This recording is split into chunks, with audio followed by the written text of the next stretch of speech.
कहते हैं कुछ लोग इतिहास में सिर्फ पैदा नहीं होते हैं, वो इतिहास बनते हैं। आज हम बात कर रहे हैं उस नौजवान की जिसने 23 साल की उम्र में ब्रिटिश साम्राज्य की नींव हिला दी थी। नाम है शहीद आजम भगत सिंह।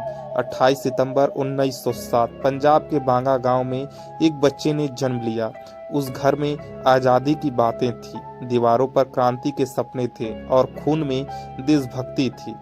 भगत सिंह का परिवार खुद आज़ादी की लड़ाई में शामिल था, इसलिए भगत सिंह ने बचपन में ही समझ लिया था गुलामी क्या होती है और आज़ादी क्यों जरूरी है।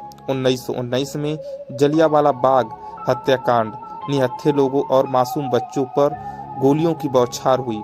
उस दिन एक 12 साल का बच्चा चुपचाप उस मैदान की मिट्टी उठाता है और कसम खाता है, इस मिट्टी का बदला लिया जाएगा। यहीं से भगत सिंह ने सिर्फ बच्चे नहीं रहे, वो एक क्रांतिकारी सोच बन गए। भगत सिंह सिर्फ बंदूक चलाना नहीं जानते थे, वो किताबें पढ़ते थे, लेनिन, मार्क, रूसो की।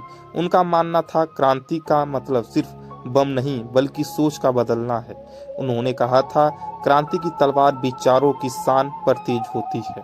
सन 1929 में दिल्ली की सेंट्रल असेंबली में भगत सिंह और बटुकेश्वर दत्त बम फेंकते हैं, लेकिन ध्यान दीजिए, बम जान लेने के लिए नहीं था, वो आवाज के लिए था।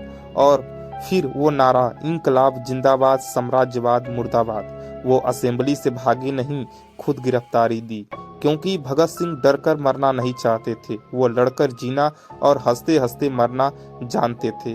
अदालत में भगत सिंह ने माफी नहीं मांगी। उन्होंने कहा, मैंने जो किया है वो पूरे होश में किया है। जेल में रहते हुए उन्होंने भूख हड़ताल की, कैदियों के अधिकारों के लिए कमजोर शरीर लेकिन अडिग हौसला।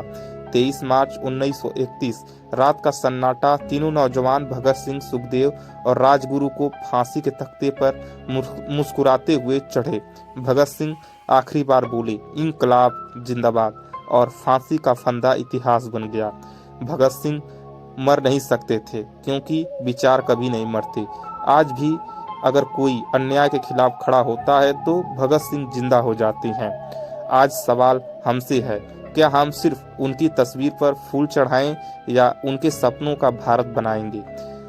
अगर आज भगत सिंह जिंदा होते तो शायद कहते, आज़ादी मिली है लेकिन सोच अभी गुलाम है। इंकलाब जिंदाबाद, भारत माता की जय। अगर आप यहाँ तक आ चुके हैं तो आप हमारे चैनल को लाइक और सब्सक्राइब अवश्य करें। धन्यवाद।